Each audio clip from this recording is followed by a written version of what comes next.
दोस्तों कैसे हैं आप लोग। मुझे उम्मीद है आप सभी अच्छे होंगे और आपकी तैयारी बहुत ही बेहतरीन चल रही होगी। आपकी तैयारी को और भी बेहतरीन करने के लिए आज के सेशन में हम लेकर के आए हैं आपके लिए एक पिंच ऑफ स्नफ। एक पिंच ऑफ स्नफ का अर्थ होता है एक चुटकी खैनी। एक चुटकी खैनी, इसको लिखने का काम हमारे लिए किया है मनोहर मालगुनकर जी ने। मनोहर मालगुनकर ने एक पिंच ऑफ स्नफ की कहानी लिखा है जो बहुत ही रोमांचक कहानी है। आप इसे ज़रूर पढ़ कर जाइएगा, आपके एग्जाम में इससे बहुत सारे क्वेश्चन देखने को मिलेंगे। फिलहाल मैं आपके लिए इस चैप्टर से कुछ ऑब्जेक्टिव्स लेकर के आया हूँ जो आपके आने वाले एग्जाम में आपके लिए महत्वपूर्ण साबित हो सकते हैं। जी, मेरा नाम हुआ विवेक पंडित और मैं आपके लिए इंग्लिश की पूरी सीरीज लाने का प्रयास कर रहा हूँ ताकि आपके लिए एग्जाम में बहुत ही बेहतरीन साबित हो और आपको एग्जाम में नंबर बहुत ही अच्छे लाने में आपकी मदद कर सके। हाँ, तो मैं पहले भी बता चुका हूँ कि आपको इस सीरीज में क्या क्या देखने को मिलेंगे। इस सीरीज में आपको एग्जाम ओरिएंटेड मिलेगा, मतलब इसमें बहुत एक्स्ट्रा बातें नहीं की जाएगी आपके साथ। आपको केवल वही चीज़ दिया जाएगा जो आपके एग्जाम के लिए महत्वपूर्ण होगा। टू द पॉइंट हम बात करेंगे, मतलब जहाँ से आपके एग्जाम में सवाल पूछे जाते हैं बिल्कुल उसी टॉपिक को टच किए जाएंगे ताकि आप एग्जाम में अच्छे से अच्छे नंबर ला करके अपने एग्जाम में जो रैंक है उसको बूस्ट कर सकें। प्रीवियस ईयर क्वेश्चंस, इसमें आपको बहुत सारे सवाल ऐसे मिलेंगे जो आपके एग्जाम में पहले पूछे जा चुके हैं और आगे पूछे जाने की संभावना बनी हुई है। आपको वो सारे सवाल इसमें देखने को मिलेंगे। इसमें सिलेक्टेड क्वेश्चंस हैं, मतलब आपके साथ ऐसा नहीं हो रहा है कि आपको बहुत सारे सवाल दे दिए गए हो और उसमें से कोई 2-4 सवाल आ गए हो तो मैं आपको ये कह दूँ कि मैं वही सवाल आए हैं एग्जाम में जो मैंने दिए। आपको चुने हुए कुछ सवाल दिए जाएंगे और इन्हीं सवालों में से आपको एग्जाम में देखने को मिलेंगे। चलिए हम अपने आज के सेशन को स्टार्ट करते हैं और हमारा जो सवाल होगा उसको देखते हैं अच्छे तरीके से। तो ये रहा हमारा पहला सवाल। हमारा सवाल है नानू काका ओपेंड। ओपेंड का अर्थ होता है खोलना। ही silver snuff box. Snuff box क्या होता है? स्नफ बॉक्स का अर्थ होता है खैनी दान। जिसमें खैनी को रखा जाता है उसे हम लोग स्नफ बॉक्स कहते हैं, खैनी दान कहते हैं। तो खैनी दान को जब नानू काका ने ओपन किया तो क्या किया उसमें से कोट निकाला, कुत्ता निकाला। आप कहेंगे नहीं, उसमें से पिंच निकाला, मतलब एक चुटकी खैनी को उस खैनी दान से निकाला गया था। किनके द्वारा? नानू काका जी के द्वारा। हमारा जो अगला सवाल है उसमें पूछा गया है Nanu Kaka went to visit the minister. Nanu Kaka किस मिनिस्टर से मिलने के लिए आए हुए थे? तो आप कहेंगे वेलफेयर मिनिस्टर से मिलने के लिए आए हुए थे। कौन? हमारे नानू काका। Who took A pinch of snuff. ये पिंच ऑफ स्नफ जो है किसने लिया? तो आप कहेंगे नानू काका ने लिया था, क्योंकि इनके पास ही वो स्नफ बॉक्स था और यही उस स्नफ बॉक्स का उपयोग करते थे खैनी को खाने रखने के लिए।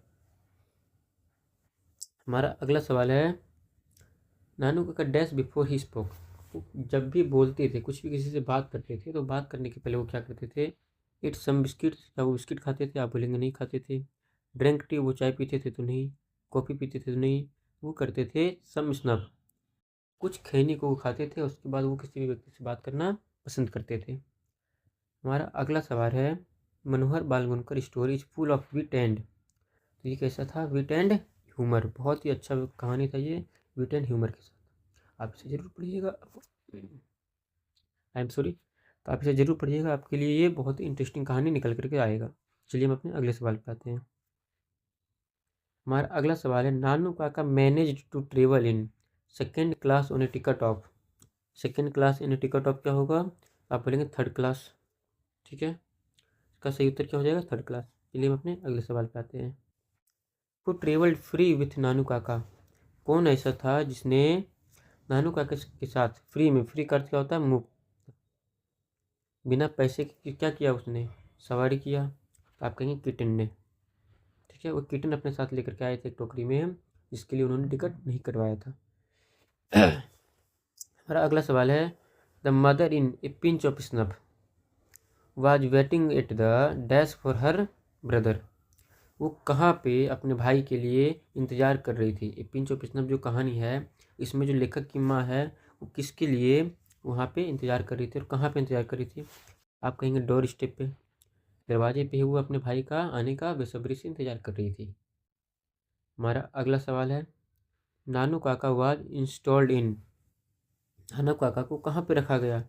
आप कहेंगे ऑथर के बेडरूम में रखा गया। अगर आप ये कहानी पढ़ेंगे तो आपको जानकारी होगा जो लेखक थे हमारे मनोहर मालवनकर, उन्हीं रूम से खाली करने के लिए कहा गया क्योंकि उसमें उनके मामा जी रहने आए थे। ऑथर हैड टेकन कितने दिनों की छुट्टी लिए थे लोग, तो सर ऑथर ने मतलब मनोहर मालवणकर की जब मामा वेलफेयर मिनिस्टर से मिलने के लिए आए तो इन्होंने कितने दिनों की छुट्टी लिए थे, तो आप कहेंगे 2 डेज लीव, 2 दिनों की छुट्टी लिए हुए थे। हमारा अगला सवाल है, Nanu Kaka in a linguistic emergency always turn to, ये किस में बात करना चाहते थे, मदर टंग में। ये हमेशा जो है अपनी मदर टंग में ही बात करना चाहते थे, मतलब तो उनकी मातृभाषा थी, हमेशा ये उसी में बात करते हुए दिखाई देते थे।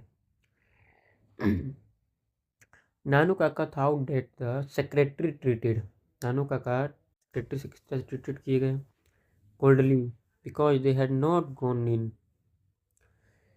इसका सही उत्तर क्या होगा, बिगर कार। ये एक बिगर कार में आए थे ताकि लोगों के सामने इनका इम्प्रेशन जो है वो बहुत ही बेहतर बने, ताकि लोगों को लगे कि ये बहुत ही बड़े परिवार से ताल्लुक़ रखते हैं। हमारा अगला सवाल है, नानू काका टूट आउट हिज चेक बुक, इन्होंने एक चेक बुक दिया, रोट ए चेक, उसमें कितना अमाउंट लिखा था, तो आप लोग अगर पढ़े होंगे तो आप लोगों को जानकारी होगा, इसमें लिखा था 1000 रुपीज़, 1000 रुपीज़ का इन्होंने चेक टुक आउट किया। नानू Kaka was coming to Delhi, ये जब दिल्ली आए थे इनके पीछे इनका मकसद क्या था, ये किसी मिनिस्टर से मिलने के लिए आए थे, किससे मिलने आए थे, मिनिस्टर से मिलने के लिए दिल्ली आए हुए थे। हमारा अगला सवाल है, नानू काका वाज ऑथर्स, ये ऑथर के कौन थे, क्या ये भाई थे, क्या ये पड़ोसी थे, क्या ये मैटरनल अंकल थे, क्या ये इनके दोस्त थे, तो आप कहेंगे इनके मैटरनल अंकल थे। मैटरनल अंकल अब यहाँ पे कहने का अर्थ मामा थे, लेखक कौन थे ये, तो मामा थे। हमारा अगला सवाल हुआ, the author has a complex about, मतलब इनका कहना था, लेखक का कहना था कि हम जिस किससे मिलने के लिए आए हैं वो उनसे मिलना इतना आसान नहीं है, हम एक वक्त के लिए मान लेते हैं कि हम भगवान से भी मिल सकते हैं, मगर अभी के वक्त में मिनिस्टर से मिलना भगवान से मिलने से भी ज़्यादा कठिन हो चुका है। हमारा अगला सवाल है, नानू काका ट्रेवल्ड, नानू काका किस में ट्रेवल किए थे, आप कहेंगे सेकेंड क्लास में ट्रेवल किए थे। हमारा अगला सवाल है, the narrator in A pinch of snuff, मतलब पिंच ऑफ स्नफ के जो नरेटर थे, जो लेखक थे, वाज ए और एन डैश ऑन प्रोबेशन, ये क्या थे, तो आप कहेंगे ये अंडर सेक्रेटरी, ठीक है, कहते हैं अंडर सेक्रेटरी। हमारा अगला सवाल है, फॉर वाट पर्पस, किस पर्पस से है नानू काका कम टू दिल्ली, किस पर्पस से नानू काका जो है दिल्ली आए थे, तो आपका सही उत्तर हो जाएगा क्या, टू सी सम मिनिस्टर्स, मतलब वो कुछ मिनिस्टर से, कुछ मंत्रियों से मिलने के लिए आए हुए थे। हमारा अगला सवाल है, नानू काका है थर्ड क्लास टिकट, इनके पास टिकट कौन सा था, टिकट जो था इनके पास वो थर्ड क्लास का था, but travelled in second class, लेकिन ये आए किस में थे, वो सेकेंड क्लास में आए थे। अब बोलेंगे कैसे आ गए, there was no room in the third class, अगर थर्ड क्लास में रूम नहीं था तो इनके पास टिकट जो था वो थर्ड क्लास का ही था, लेकिन थर्ड क्लास में टिकट ना होने की वजह से इनको सेकेंड क्लास में बिठा दिया गया, ठीक है। चलिए हम अपने अगले सवाल पे आते हैं, नानू काका stood in the doorway of A dash class carriage, तो ये कहाँ से बाहर आए, तो ये सेकंड क्लास से बाहर आए, और लेखक इंतजार कर रहे थे इनके थर्ड क्लास में आने का, और ऐसा देखने को नहीं मिला, तो वो शौक हो गए लेखक कि ये सेकंड क्लास से कैसे बाहर आ रहे हैं। चलिए हम अपने अगले सवाल की ओर देखते हैं। हमारा अगला सवाल है, pinch of snuff written by, इतनी कहानी को पढ़ते हुए आपको ये आइडिया लग गया होगा, ये इतने सवालों को करते करते इसको लिखने का काम किसने किया है, मनोहर मालगुनकर जी के द्वारा किया गया है। चलिए हम अपने अगले सवाल की ओर बढ़ते हैं। हमारा अगला सवाल है, मनोहर मालगुनकर हैज रिटेन द लेसन, आप देख सकते हैं कि हमने 22 नंबर जो सवाल किया, इसी सवाल को घुमा करके अभी आपका सवाल में स्टोरी का नाम दिया हुआ है और आपसे पूछा हुआ है लेखक का नाम, और हमारे अगले सवाल में हमने क्या किया है, आपके लिए लेखक का नाम दे दिया और आपसे क्या पूछ लिया है, स्टोरी का नाम। तो आपके एग्जाम में इस तरह से सवालों को घुमाया जाता है ताकि आपसे गलतियाँ हो सकें। चलिए हम अपने अगले सवाल पर बढ़ते हैं। Nanu Kaka wrote a cheque for a dash rupees, उन्होंने कितने रुपए का चेक बनाया था, आपको ये सवाल पहले भी देखने को मिला है, तो आप कहेंगे 1000 रुपीज़ का चेक बनाया था नानू काका ने। द सेकेंड इम्पोर्टेंट पर्सन, दूसरे जो इम्पोर्टेंट पर्सन थे Nanu Kaka had plan to meet. जब ये वेलफेयर मिनिस्टर से मिल चुके थे तो सेकंड कौन से ऐसे मंत्री थे जिनसे ये मिलने की इच्छा जता रहे थे?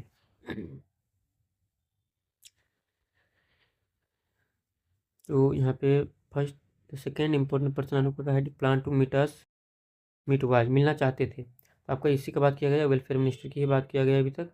अभी वेलफेयर मिनिस्टर की आपको क्लिक करना है। सेकेंड पर्सन के बारे में आगे देखेंगे।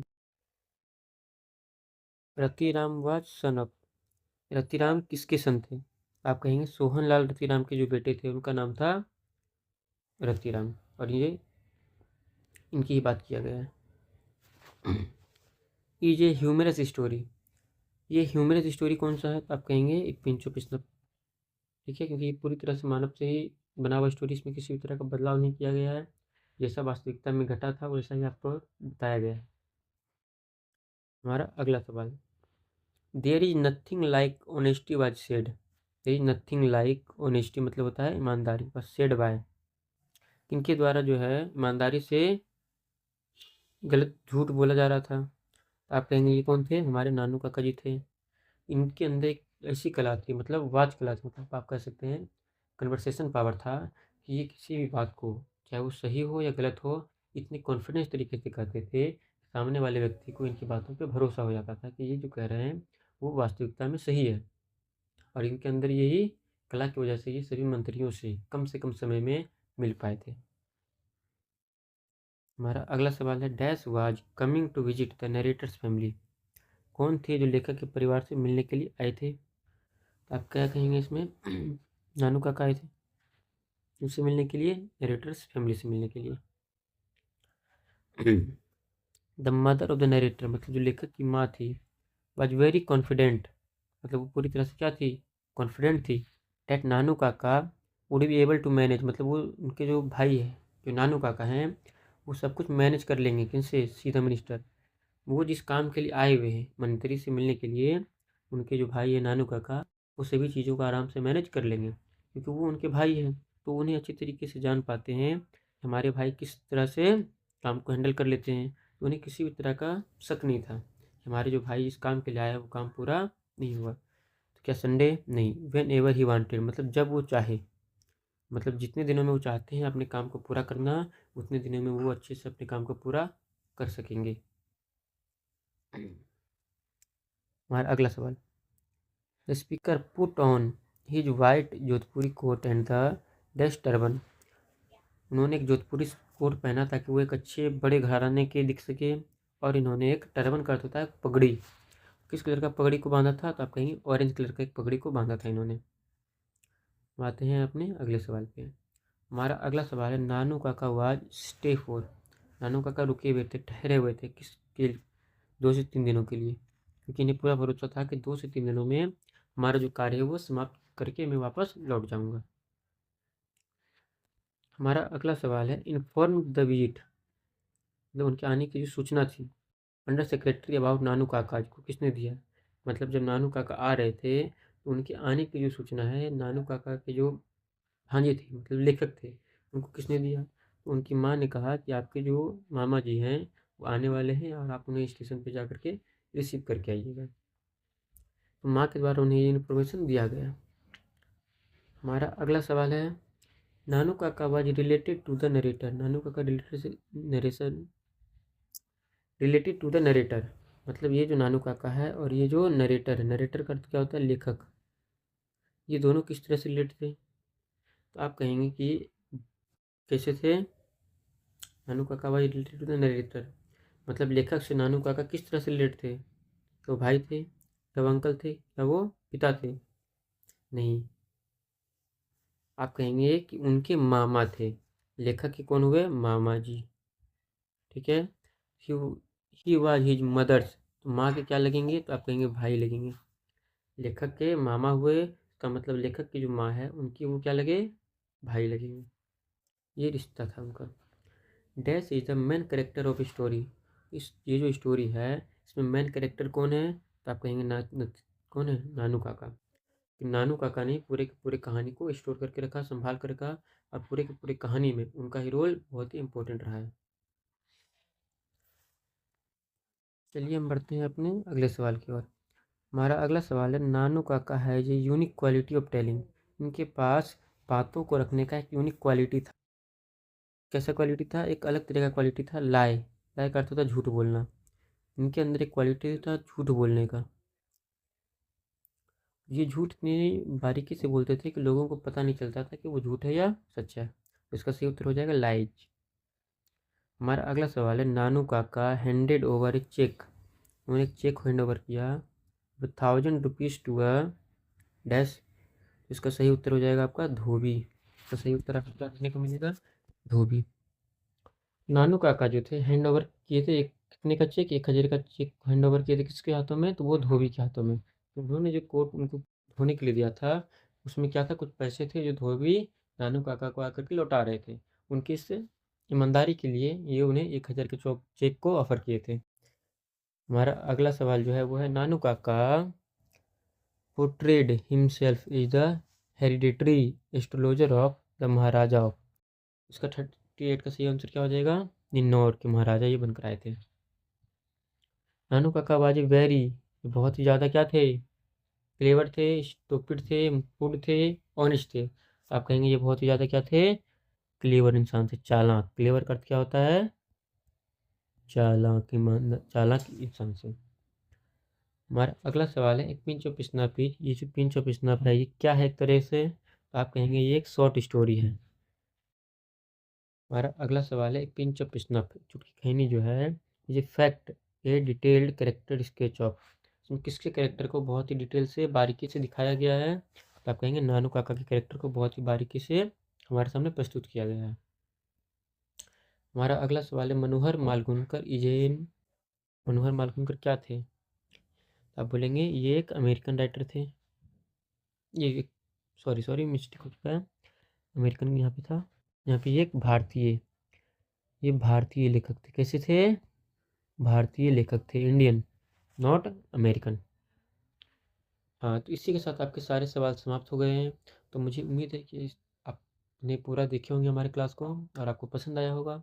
आपको इसमें और भी कुछ ऐसा लगता है जो इसमें सुधार करने की आवश्यकता है, या और भी कुछ मैं इसमें बदलाव कर सकता हूँ, तो आप मुझे कमेंट के माध्यम से वो बता सकते हैं। अगले जो हमारा जो सेशन का जो अगला जो पार्ट होगा उसमें हम लेकर के आएंगे आपके लिए आई हैव अ ड्रीम। उसमें आपको देखने को मिलेंगे कि कैसे कारी और गोले गोरे का जो भेदभाव था वो दूसरे देशों से हटाया जा रहा था इनके द्वारा, अलग अलग लोगों के द्वारा। वो हम अगले सेशन में देखेंगे। चलिए, आपका सेशन आपका समाप्त होता है। मिलते हैं हम अपने अगले सेशन में। धन्यवाद।